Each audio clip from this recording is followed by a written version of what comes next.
he's been one of the most divisive, especially divisive younger figures in this, who is constantly sort of pushing this sort of hate speech or sort of aimed at certain groups.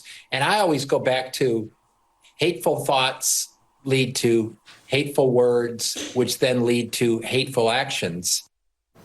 And with his own hateful rhetoric, MSNBC political analyst Matthew Dowd now finding himself out of a job.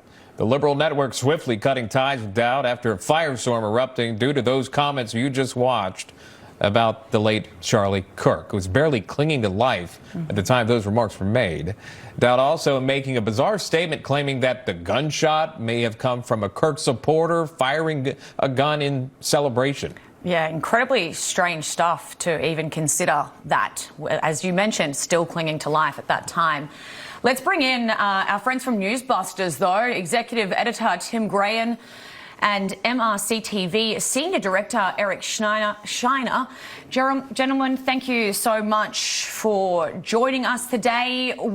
Do we give some credit to MSNBC for cutting ties with Dowd, or did they only do this as a mere reaction to the controversy that these remarks cause? Eric, I'll come to you first. Well, I think you got to give some credit. They did cut ties with Dowd. Dowd made an effort to apologize about his comments, so you can accept that apology for its face value. And even, Comcast and Versant, the CEOs, they've written a letter to the employees of MSNBC and NBC saying, you need to rein back and be courteous in this coverage. You need to be accepting. You need to be less aggressive. That's what they wrote and told their employees, noting Dowd. But of course, they refused to take any responsibility for the role that they played in getting aggressions up and firing people up in the manner of their speech. I believe there's another MSNBC host, Tim, if I'm not mistaken, that had some insensitive remarks at the time of reporting this assassination. And also TMZ.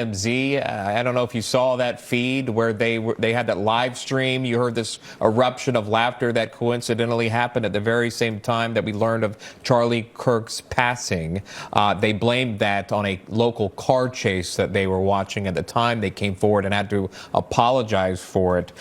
Tim, I'm sure you've done a wrap of this. Take us through what we've seen and really the nastiness we've seen following the death of Charlie Kirk.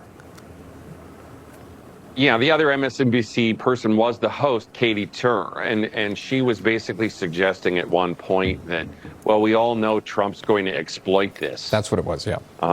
These are the sorts of things that, yeah, you really shouldn't say. The idea that the bosses at Comcast needed to send out a note saying, please don't be complete jerks when somebody's just been shot in this very serious fashion. And this is the problem. I think that what we all need to look at a time like this is sometimes on network news, you'll say, oh, our viewers expect us to say X at this time. And then they say wild and crazy things where Matt Dowd basically suggests that Charlie Kirk had it coming. And it's always bizarre when a network like MSNBC tries to say, well, the problem was he was divisive. CNN, MSNBC, all these networks that are so remarkably nasty and anti-Republican and anti-Trump really shouldn't lecture anybody on being divisive.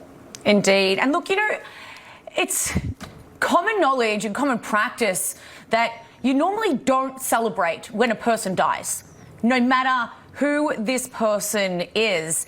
And yet this is what we're seeing. Do you think the nonchalantness that we see from this media and the way that they react to a person's death has somewhat inspired people, our society to think that maybe this might be okay if we're not seeing such condemnation for this behaviour, and only further emboldens these people to go out and commit these sort of crimes in the first place, Eric?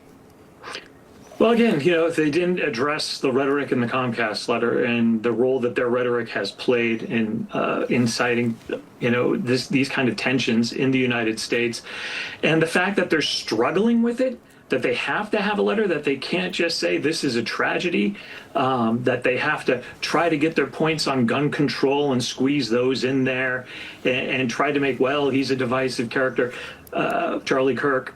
the fact that they have to struggle with this really says volumes about them. This is not something that one needs to struggle with. This is clearly a murder.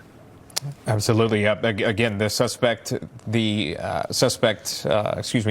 assassin is in custody. We've seen the mugshot now. That was a major announcement at the press briefing moments ago.